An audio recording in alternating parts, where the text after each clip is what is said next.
안녕하세요. 북두 시민혁명군의 전영돈입니다. 독일이 산업혁명의 후발주자로서 그 유럽에서 후진국이었습니다. 그런데 철의 재상 비스마르크가 부국 강병을 기치로 그 국민들을 통합시켜서 산업화에 성공했습니다. 그럼으로써 그 독일이 유럽에서 새로운 강대국이 되면서 주변의 영국, 프랑스, 터키, 러시아 등과 함께 그 같이 선진국으로서 경쟁을 시작하게 되었습니다. 그리고 일본은 그 유명한 명치 유신의 그 인물들이 화혼 양제, 혼은 화, 그 일본의 정신을 가지고 기술, 제주는 서양 것을 빌려와 나라를 부강하게 만들자는 이런 자각으로 명치유신을 성공시키면서 그 동양에서 선진국으로 앞서 나가기 시작했습니다. 이런 세계와 경쟁하는 그 어떤 민족 정서가 혹은 민족의 자긍심 혹은 자신감이 독일 민족과 일본 민족에게 싹튼 것입니다. 그러므로 1, 2차 대전의 패망에도 불구하고 그 민족의 자부심으로서 다시 일어설 수 있었습니다. 한국도 이승만, 박정희, 전두환 등의 충정 어린 애국심으로 세계 12국가로서 세계와 경쟁할 수 있는 국가적 성취를 이루어냈습니다. 이런 그 어떤 성취 속에서 민족의 자부심이 우리 국민들, 우리 민족의 내부에 새로운 정서 혹은 민족의식 혹은 민족 문화로 자리 잡고 있습니다. 식민지 역사관 혹은 일본의 패배주의에서 벗어나서 민족적 자긍심을 가지는 새로운 민족의식이 만들어지고 있습니다. 이 새로운 민족의 자신감 혹은 민족의 자긍심을 완성시켜야 합니다. 그것은 독일과 일본에서 나타난 것처럼 국가 흥망성쇠의 필연적인 과정입니다. 또 이런 민족 자긍심이 싹틀 때 그 실패한 나라도 많았을 뿐만 아니라 성공한 독일과 일본에서도 그랬던 것처럼 이런 민족 자긍심 혹은 민족 자부심이라는 새로운 민족 의식을 만들어 나가는데 방해 세력이라 할까 또는 사건들이 굉장히 많았습니다. 그 이유는 그 민족 자신감에 대한 어떠한 지향점, 그 민족의 미래에 대한 목표 이런 거에 대한 이념투쟁이라 할까 혹은 노선의 그 다양성에도 있지만은 그 본래적인 권력욕에 의한 반역 세력도 굉장히 많이 준동하고 또 역사의 반동 세력도 굉장히 많이 있었습니다. 뭐 여러 가지 세계사를 다 훑어볼 수는 없고 우리가 이해할 수 있는 간단히 일본만을 이야기해 보더라도 50년대 이후 70년대 말까지 노동운동이 연례 행사처럼 벌어지고 5월 1일인 노동절을 중심으로 한 춘투 굉장히 노동 분규가 70년대까지 굉장히 심했습니다. 그런데 80년에 들면서 국가의 발전에 따라서 이 노동운동이 정말 완전히 사라져 버렸습니다. 그리고 공산주의 신봉자 혹은 북한을 이상사회로 보는 적군파 이런 이 적군파라 할까? 극렬 공산 좌파들이 50년대 말에서 70년대 말까지 굉장히 준동했고, 일본 항공을 납치해서 평양으로 이 가자고 하는 그런 비행기 납치 사건도 일어났는데, 그 사람들이 그 한국 정보부의 속임, 쉽게 말하면 관제탑에서 김포공항을 평양공항이라고 속여서 김포에 착륙하는 이런 해프닝도 있었을 만큼, 지금 한국의 이념 투쟁은 상대도 되지 않을 만큼 그 아주 투철한 처절한 이념 투쟁도 있었습니다. 그러나 국가 발전에 의해서 완전히 그 사라져 버렸습니다. 도리어 이 일본에서는 공산당이 좀 더 세력을 얻어야 되지 않느냐 하는 그 학자들의 주장까지 나오고 있는 이런 입장입니다. 그러므로 현재 일어나고 있는 이념 붕괴 이런 거를 너무 걱정할 필요가 없습니다. 그것은 지금 이 한국에서 일어나는 공산 좌파 혹은 종북 좌파들의 특세는 일본에서 드러난 것처럼 그 좌파들의 말기적 현상이라 할 수 있기 때문에 조금 더 두려워할 필요가 없다. 이것이 북두 시민혁명군의 진단이고, 이 북두 시민혁명군 유튜브를 할 때 말씀드렸다시피 한국은 앞으로 자유민주주의 시대 혹은 자유주의의 르네상스가 일어날 것이라고 예언했던 것처럼 우리 한국에는 자유주의의 꽃이 필 거라 하는 이런 주장을 북두 시민혁명군이 주장하는 근거입니다. 지금 한국에서 일어나는 지금 그 공산 좌파들의 그 이야기 유튜브를 보면은 유치하기 짝이었고, 그 어떠한 말기적 현상이 그대로 드러나고 있습니다. 오늘 우연히 유튜브를 보니까 예전에 문재인 정부의 그 어떠한 의전 담당을 했던 탁현민, 그 정부에서 문재인 정부에서 국민을 속이는 거에 아주 능수능란했던 탁현민이 나와서 오늘의 지금 탄핵 사태를 이야기하면서 두 사람을 이야기를 했어요. 전한길 쌤과 지금 경호처장 대행을 하고 있는 경호차장에 대해서 이야기를 하면서 무슨 이야기를 하느냐 하면은 그 사람이 어떤 행동을 했는가 이런 결과에 대해서는 그 법에서 처벌을 한다. 법적인 문제이다.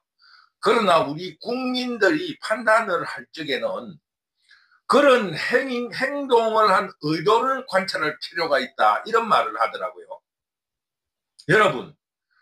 여러분들은 상대방의 의도를 알 수 있는 일도 있고 그 의도를 알 수 없는 일도 있습니다. 예를 들어서 우리가 이야기를 한번 합시다. 그 사람이 그 선반에 있는 휴지를 이렇게 집으려고 하다가 그 앞에 있는 비싼 도자기를 깨버린 거예요. 그러면 그 의도를 어떻게 알 수 있습니까? 그 사람이 휴지를 꺼내는 거를 핑계해서 그 비싼 도자기가 탐이 나서 혹은 시기가 돼서 그 도자기를 깨려는 의도로 이 책상 위에 있는 그 휴지를 집지 않고 그 도자기 옆에 있는 휴지를 집었다고 주장한다 하면은 무슨 말을 하겠습니까? 우리가 그 사람의 의도를 어떻게 아는 겁니까? 그게 바로 공산주의의 그 어떠한 사상인 겁니다. 궁예에서 나오잖아요. 내가 너의 마음을 알고 있다. 그게 의도를 안다는 뜻이잖아요. 그 궁예의 드라마의 대사가 너가 반역을 꿈꾸고 있다라는 너 마음을 알 수 있다. 왜? 그 사람 하는 행동에 반역의 의도가 있다라는 겁니다. 근데 탁현민이라는 그놈은 부끄러운 줄 모르고 사람의 행동에 드러나는 결과가 중요한 것이 아니라 그 의도를 알아야 된다. 그 말은 논리적으로는 맞는 것 같지만 틀린 말이에요. 그 사람의 의도를 어떻게 합니까? 그러기 때문에 지금 문재인 정부가 나라를 망쳐놓고도 아직도 그런 막말을 해대고 있다 이겁니다. 여러분, 여러분들은 혼자서 이 사람의 의도를 짐작할 뿐이지 그 사람의 의도를 분명하게 알 수는 없습니다. 만약에 그 사람의 의도를 내 마음대로 생각을 한다고 하면은 그 사람하고 어떠한 소통이 이루어지지 않는 겁니다. 궁극적으로 나타난 행동의 결과로 판단할 수밖에 없습니다. 어떻게 그 사람의 의도를 합니까? 궁예입니까? 그 타케메니가 궁예예요. 이 대중의 일정한 흐름이라든가 역사의 발전적인 과정을 둘러보면서 이렇게 흘러갈 거라고 예상은 하고 있지만은 그것조차도 분명하게 알 수 있는 길은 없습니다. 어떤 그런 막말을 합니까? 전한길 쌤이 그 자유우파를 돕기 위해서 결과적으로 탄핵 반대 시위 집회에 참석했다. 그러면은 그 사람이 자유우파를 지지한다. 그거로 끝나는 거예요. 그 의도가 자기가 출세해서 국회의원이 되고 싶다. 뭐 이런 의도는 순전히 지 생각이다 이겁니다. 그런데 공산당은 그렇지 않잖아요. 독재 정치는 그렇지 않잖아요. 너의 의도를 내가 알고 있어. 북한하고 통하려고 했지. 이게 바로 독재 정권입니다. 이런 무서운 말들을 해대고 있는 공산 좌파들을 볼 때, 종북 좌파들을 볼 때, 북두 시민혁명군은 약 1년 전에 북두 시민혁명군이 유튜브를 시작한 지 1년 됐어요. 약 1년. 처음에 한 이틀에 한 번씩 올리다가 매일 하루에 한 개씩 올리게 된 것이 한 1년 됐어요. 이런 현상을 보고 우리 한국은 일본을 닮아간다고 하더니 결국 이 사회 현상이라든가 정치도 일본을 닮아가는구나 하는 이런 생각과 함께 일본이 아니라 국가의 흥망성쇠의 발전 단계구나. 일반론적인 그런 발전이구나. 이런 인식을 하게 된 것입니다. 그러므로 지금 공산 좌파들의 준동에 조금도 두려워할 필요가 없다. 곧 사라진다. 이것을 먼저 말씀드립니다. 그러나 공산 좌파 혹은 종북 좌파들이 이 난동을 부리는 것에 대해서 막말을 하는 것에 대해서 조금 더 두려워할 필요는 없다. 그러나 우리 자유우파가 통합을 해서 국가적 이념이라든가 혹은 국가적인 목표에 대한 일치는 굉장히 어렵다. 그러니까 우리는 그 공산 좌파들의 마지막 이런 발악을 두려워할 것이 아니라 우리 자유우파가 설계하고 이끌어 나가야 될 국가 미래에 대한 일치, 이런 것을 만들어 나가는 일에 두려움을 가지고 또 걱정해야 된다. 심사숙고해야 된다. 토론해야 된다. 이런 문제를 먼저 제기하고 싶습니다. 이런 문제를 하면서 오늘 탁현민 이야기를 한 것처럼 그 사람의 행동의 결과에 대해서는 알 필요가 없고 중요한 것이 아니고 의도를 알아야 된다. 의도를 어떻게 하느냐. 이게 막말이라고 이야기했잖아요. 또 하나의 증거를 간단하게 제시하고 말씀을 이어가도록 하겠습니다. 카톡 계엄이라 하잖아요. 카톡을 훑어보겠다. 여론조사가 나쁘니까 법을 만들어서 그런 여론조사는 발표하지 못하도록 하겠다. 이게 그 공산 좌파들의 말기적 현상 아닙니까? 전한길 쌤의 어떤 동영상이 유튜브가 인기를 얻으니까 그 계좌를 폭파시키기 위해서 어떠한 권력을 이용해서든지 인맥을 통해서 그 동영상을 배포하는 구글 코리아라는 곳에 권력으로 압력을 넣고 스카이데일리라는 곳에서 자기에게 불리한 기사들이 나오자 거기 광고를 하는 국민은행에다가 압력을 넣어서 그 위에 모든 광고 업체들에게 시범이 되게끔 그 스카이데일리라는 일간지에 광고를 넣지 마라. 그 박정희 때 자기에게 불리한 기사를 낸다고 해서 동아일보를 그 억압한 박정희가 똑같은 짓을 하고 있는 겁니다. 그러자 그 광고 사태 이후 약 3년 만에 박정희 정부가 괴멸돼 버렸잖아요. 그것처럼 지금 이 공산 좌파의 결말은 너무나 뻔한 일이다. 그러므로 지금 공산 좌파들의 준동은 두려워할 필요가 없다. 도리어 우리 자유우파가 앞으로 나아가야 될 일에 대해서 두려움을 가지자. 미래에 대한 두려움을 가지자. 이런 것을 북두시민혁명군이 말씀드리는 겁니다. 그런데 지금 한국을 돌아볼 때 4050 세대는 586 세대들에게 굉장히 오염되어 있고 그 앞으로 나아가야 될 시대 정신이 낙후되어 있습니다. 왜? 지금 좌파가 전 세계적으로 괴멸되었을 뿐만 아니라 국가 발전에 의해서도 한국에는 지금 공산 좌파 혹은 사회주의 사상 또는 국가 간섭주의는 발붙일 데가 없습니다. 쉽게 말하면은 지금 시대 정신이라는 우리 개인적으로 볼 때 우리 국가의 발전 단계에 있어서 지금 국가 간섭주의 혹은 공동체주의 혹은 사회주의가 발붙일 수 있는 그런 시대가 아닙니다. 그 나라가 망하려고 드는 거예요. 더 공부를 잘한다 박수치고 격려하고 칭찬을 해줘야 될 이런 시기에 쉽게 말하면 정답을 가르쳐 주면서 시험 성적을 올리려고 하는, 쉽게 말하면 알을 잘 낳는 황금 그 위에다가 그 알을 한꺼번에 그 알을 얻으려고 그 황금 그 위에 배를 가르는 일과 똑같은 일을 하고 있다 이겁니다. 지금 40대 50대는. 그러므로 시대 정신에 어울리지 않는다.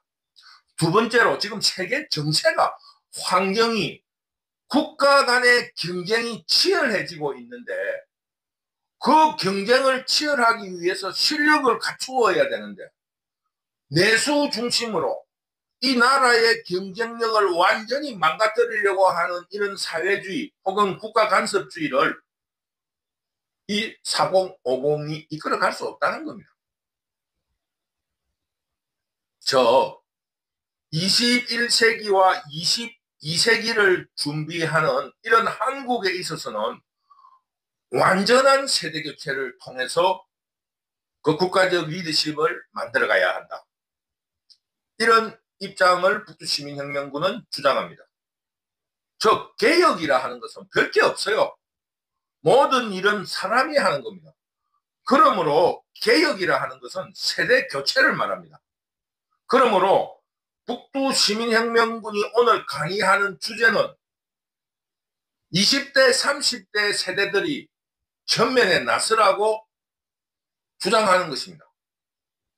5.16을 주도한 그 사람들이 김종필이가 34살 때입니다. 김종필을 주축으로 한 6.4.8기 그리고 그 6.4.5기 5기 8기 이거는 나이 차가 아닙니다. 그때는 혼란기였기 때문에 건국 과정에서의 혼란기였기 때문에 석 달마다 나온 기수도 있고 6개월 만에 나온 기수들도 있어요. 5기 8기는 6개월 만에 아마 그 육군 사관학교를 졸업한 기수일 겁니다. 그러므로 5기와 8기의 나이 차이가 3년 이래 나지 않고 거의 다 같이 동년배입니다. 그 34살의 김종필이가 그 5.16을 기획했다는 게 정설 아닙니까? 그리고 전두환을 추종하는 세력들이 30대 후반에서 40대 초반인 중령 대령이었습니다.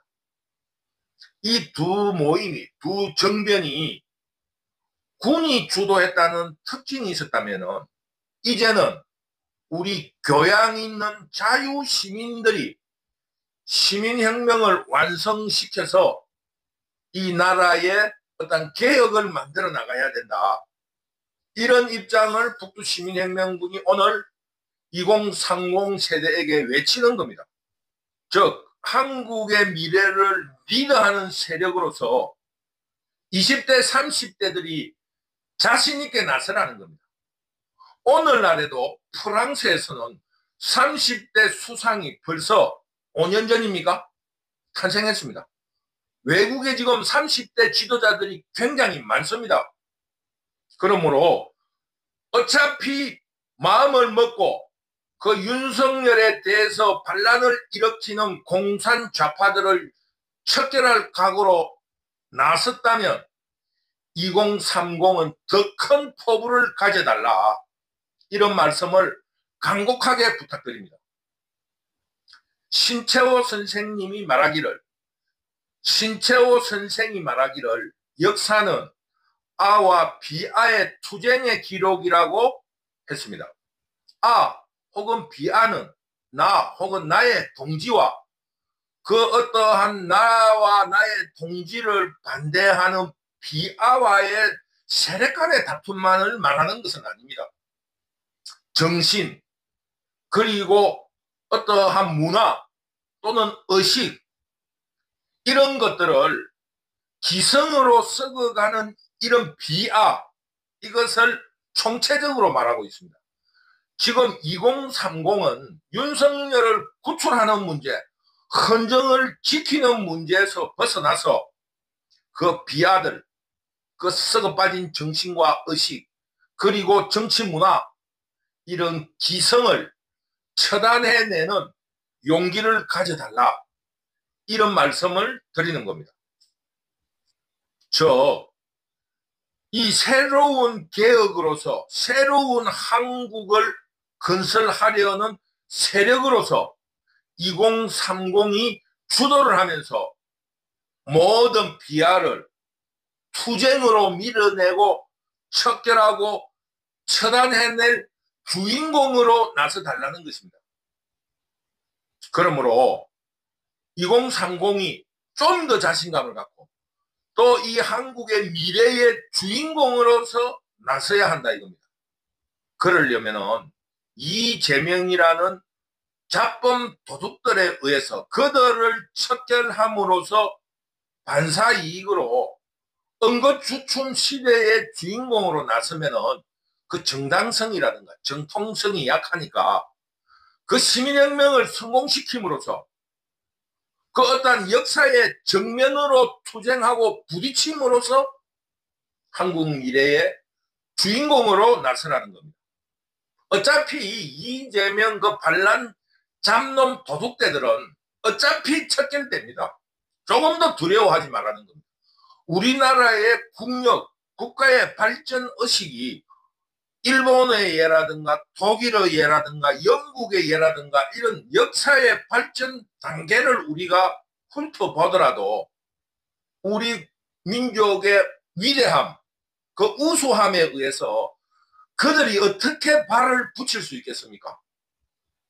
그 역사에 발을 붙이고 있는 과정은 그 기생, 권력욕 이기심에 불탄 국민의힘당 내부, 그리고 윤석열 대통령의 정부 내부에 희생하고 있었던 정치문화, 분열과 배신, 그리고 반역의 문화 때문에 잔재로서 그 뒷끄러기로서 지금 남아있는 것이다. 북두시민혁명군은 이렇게 판단합니다. 반드시 그 뒷끄러기들을 걷어내야 되는 것입니다. 그들을 걷어내는 것으로서 한국의 미래를 우리가 탄탄대로로 닦는 게 아닙니다. 그것을 걷어내고 새로운 길을 모색해야 된다. 그러기 위해서는 국민들의 지지를 받아야 되는데 그 지지는 오늘 일어난 한국의 이런 과도적인 현상에 대해서 2030이 정면으로 부딪히라는 겁니다. 어부지리로 윤석열 대통령이 귀환하더라도 앞에서 말했다시피 기회주의적이고 반역이라든가 분열을 통한 반사이익으로서 족보에 이름을 올리는데 혈안이 되어 있는 이런 그 썩어빠진 오염수인 국민의힘 당으로는 개혁을 이끌어갈 수 없습니다. 윤석열 대통령이 돌아오더라도 또다시 혼란의 사례가 된다 이것입니다. 더구나 절대 다수를 차지하고 있는 의회 권력, 그 국회에서 공산 좌파들이 그대로 다수로서 존속한다면 또다시 나라는 내란에 빠지고 깊은 혼란에 헤매게 될 겁니다.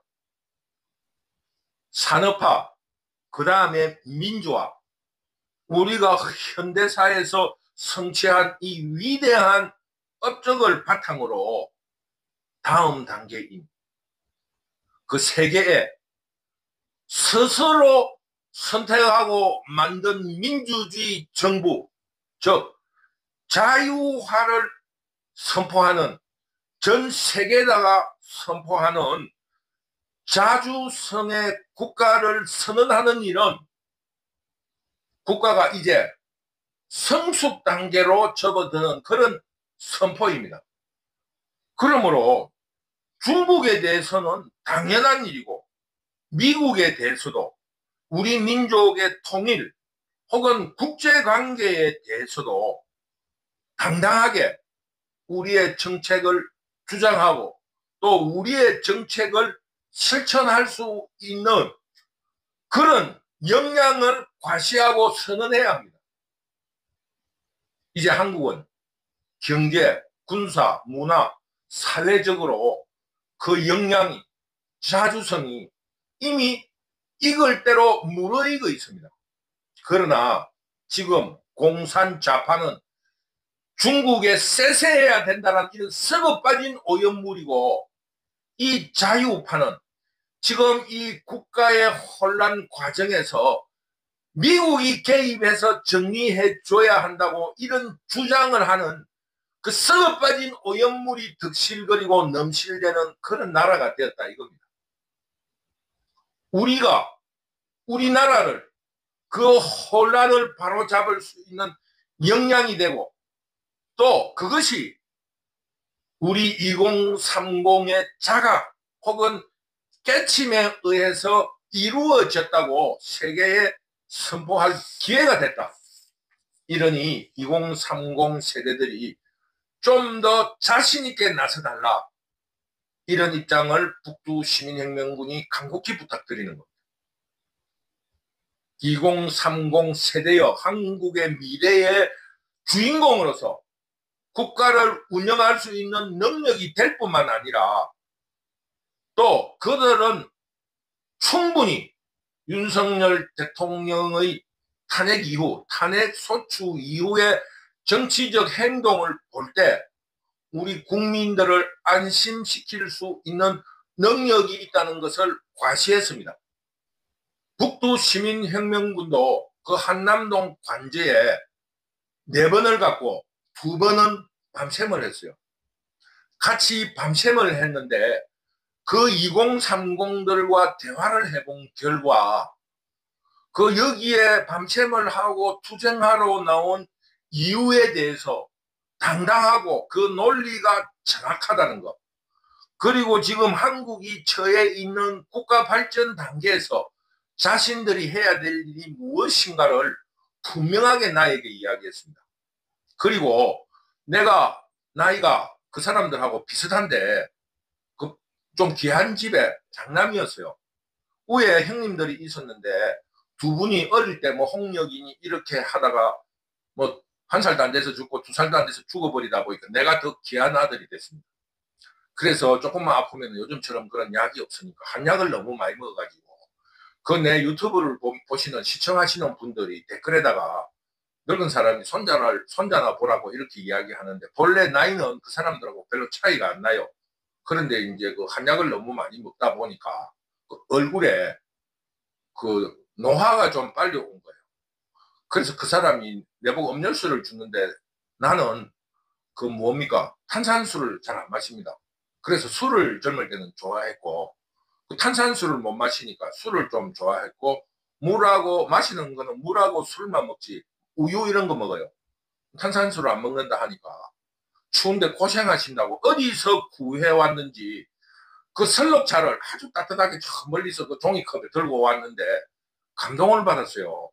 누가 20대 30대는 노인을 공경하지 않고 장유 유서가 없다고 하는데 절대 그렇지 않아요. 그들끼리도 선후배가 있고 그들끼리도 그들의 의식과 문화에 맞는 노인 공경이 있는 거예요.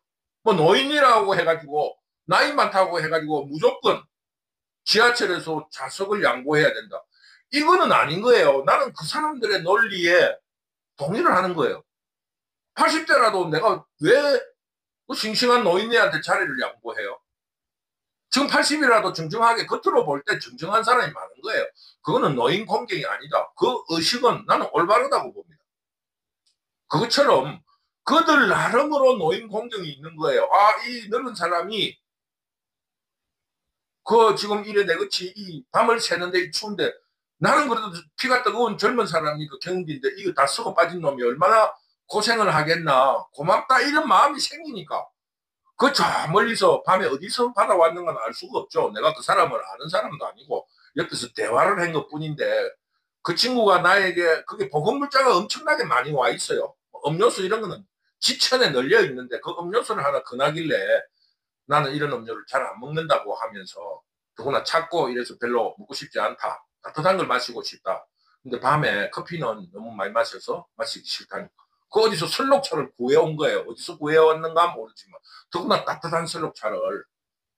그 얼마나 고마운 일입니까? 그 2030 세대가 얼마나 훌륭하게 성장했는가를 예를 들어서 나의 경험으로서 말씀드리는 거예요. 그들의 정치의식은 분명했고 또 신념에 차 있었고 그 이유가 논리적으로 맞더라. 내가 그래도 나도 뭐 어떠한 책 보는 거로는 오래 본 사람인데 막 그 정도는 이 사람이 무슨 엉뚱한 뭐 자다가 봉창 두드리는 소리를 하네 이런 게 아니라 그 사람이 그 말하는 이야기가 내가 생각할 때 내하고 다르더라도 충분하게 논리가 있고 맞을 수도 있겠구나 이런 느낌을 받았다 이겁니다. 왜? 내만 옳은 게 아니니까. 그런데 어제 유튜브를 보니까 그 사람이 유튜브에서 말하기를 자기는 여행 어떤 유튜브인데 무슨 아프리카에 있다가 지금 이 나라를 위해서 이 뭔가를 해야 되겠다 싶어서 그 어떠한 15시간 비행기를 타고 급히 한국에 왔다 하더라고요. 그러면서 중앙일보, JTBC인가 중앙일보와 이 기자와 대담을 했는데 내가 봤던 20대, 30대 청년과 똑같은 말을 하더라고요. 그런데 오늘 아침에 보니까 그 사람이 기자회견한 동영상이 굉장히 관심을 끌고 있다. 이런 기사를 봤습니다. 내가 만난 청년과 그 사람이 똑같은 이야기를 했어요. 믿을 수 있다 이겁니다. 그러므로 2030 세대들이 자신을 낮춰보지 말고 그 프랑스 놈 그 뭐야 친구 엄마하고 결혼하는 그런 놈도 프랑스 같은 큰 대국을 운영하는데 이런 훌륭한 2030 세대들이 이 대한민국을 못 이끌어 나갈 이유가 아무것도 없다. 자신 있게 나서라. 이런 말을 북두시민혁명군이 간곡하게 말씀드립니다. 그리고 어제 토요일부터 또 다른 교회라 할까 시민 그룹이 여의도 국회의사당 앞에서 집회를 시작한다고 그 어떤 유튜브에서 봤습니다. 그리고 아시는 분이 이런 행사가 있다고 카톡으로 보내왔어요. 북두시민혁명군이 그동안 한남동 그 관저 앞에서 시위에 참여해 봤을 때 그 어떠한 집회가 뭐라 그럴까요? 그 집회는 정치적인 집회인데 그 어떤 정치적인 목표가 애매하고 혹은 너무 이기심이 있는 거 아닌가. 그 사람들의 공을 무시하자는 게 아닙니다. 그러면서 그 사람의 대중 집회, 대중을 집합시키는 능력을 지나치게 강조하려고 한다. 그 시민들의 자발의식보다는 자신들이 이렇게 끌어모았다. 이런 것과 또 하나는 지나치게 종교적 신비를 강조한다. 이런 느낌을 받았어요. 뭐 한다는 말이 그거예요. 그 종교의 신비주의라는 게 예언이잖아요. 예언. 윤석열이가 내가 당장 유치장에 가서 손잡고 나올 수가 있다. 우리가 100만 명만 모이면은 윤석열은 석방된다. 이게 바로 종교의 신비주의예요. 종교의 신비주의라는 것은 그 예언을 말한다. 북두시민혁명군은 이렇게 규정을 합니다. 그래서 그 종교들이 예언을 자꾸 하면은 그 무당이고 그게 발을 디디서는 안 되는 겁니다. 근데 그 집회에 가니까 그런 무당적인 기질 혹은 예언을 너무 자주 하더라 이겁니다. 그래서 굉장히 불편했어요.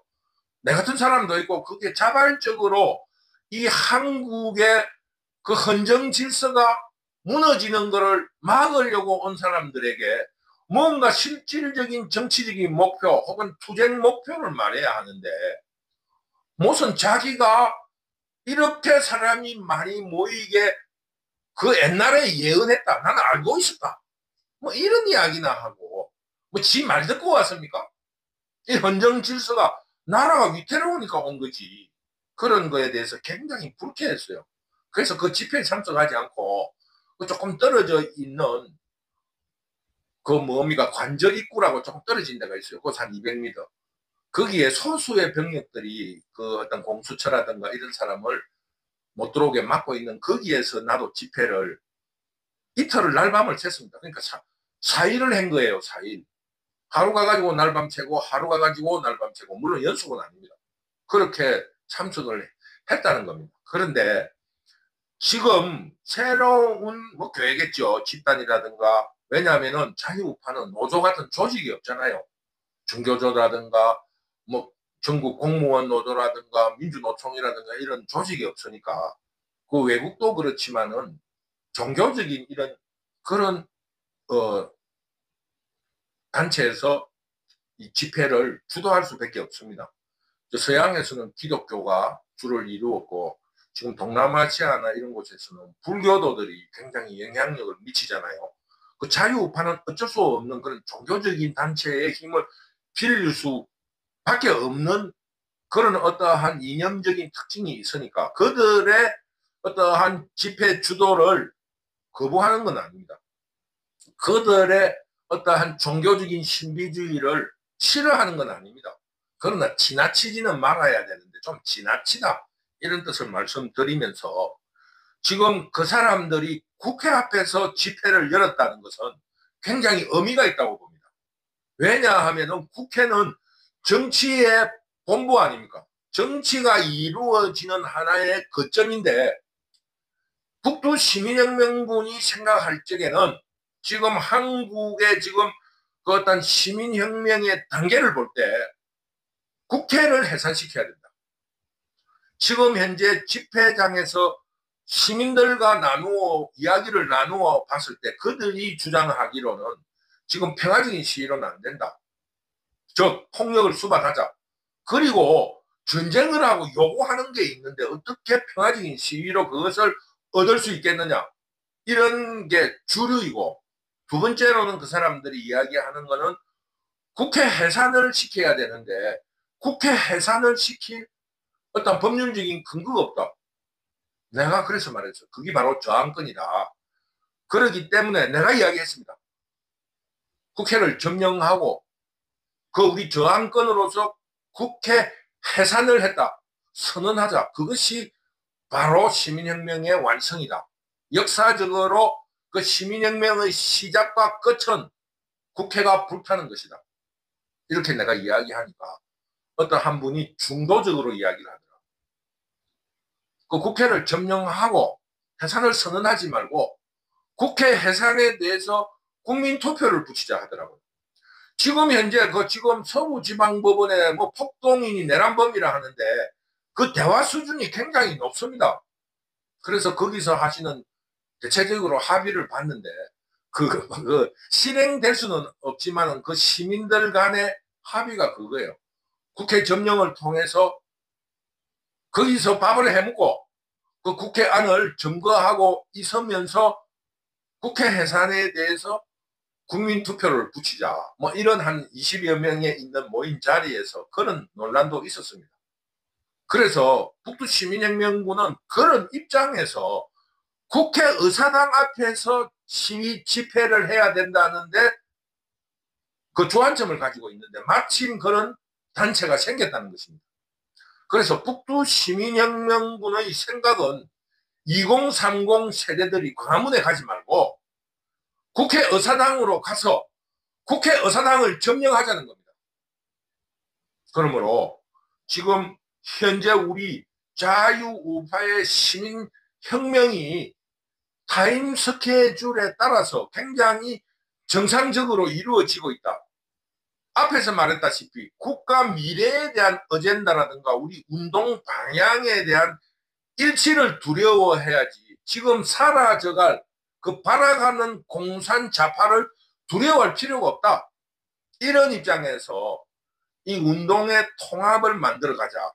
그 통합이 우리 2030이 국회의사당의 시위 집회를 주도하라는 겁니다. 그래서 전 국민들이 국회의사당에 모여서 국회에 쳐들어갑시다. 이것이 오늘 북두시민혁명군이 2030에게 외치는 주장이고 또 간절한 기도입니다. 우리 자유시민들이 국회를 점령하고 국회 해산을 선언하자. 그 국회를 점거하면서 거기서 밥해 먹고 죽기로 싸우자. 이것이 오늘 북두시민혁명군의 주제이고 그 시민의 힘으로서 2030이 주축이 된 시민혁명 정부를 꾸려나가자. 이런 시민혁명 정부로서 윤석열 대통령의 임기를 마치게 한다든가 아니면 우리 시민혁명군이 국민의힘 당과 함께 해체를 시켜버리든가 이렇게 해야 된다는 것을 말씀드리는 겁니다. 이런 2030 세대들의 시민혁명 정부를 통해서 40대 이상 대통령이 된다는 그런 헌법을 개헌을 해서 20, 30대도 대통령이 될 수 있게 하고 미래를 위해서 젊고 피가 끓는 싱싱한 젊은이들이 이 한국의 미래를 이끌어 주리라 믿으면서 여러분의 용기를 더욱 북돋워 줄 것을 강조하면서 오늘의 강의를 마치도록 하겠습니다. 모자라는 북두시민혁명군의 주장 혹은 조금은 격한 주장에 대해서 시청해 주시고 응원해 주셔서 감사합니다. 북두시민혁명군은 조금은 이상주의적이지만은 그러나 현실을 바탕으로 한 이야기. 지금 현재 그 썩어 빠진 국민의힘 그 배신과 반역과 분열을 통해서 자신들의 어떠한 그 어떤 건세를 유지하는 그런 썩어 빠진 그런 당으로 무엇을 할 것입니까? 또 윤석열 대통령이 복귀를 한다 하더라도 국회의 공산 좌파들이 절대 다수를 차지하고 있는 이런 입장에서 복귀를 하면 무엇을 할 수 있다는 겁니까? 2030이 주인공이 된 시민혁명을 완성시킵시다. 오늘 또 북두시민혁명군 유튜브를 시청해 주셔서 감사합니다. 감사합니다.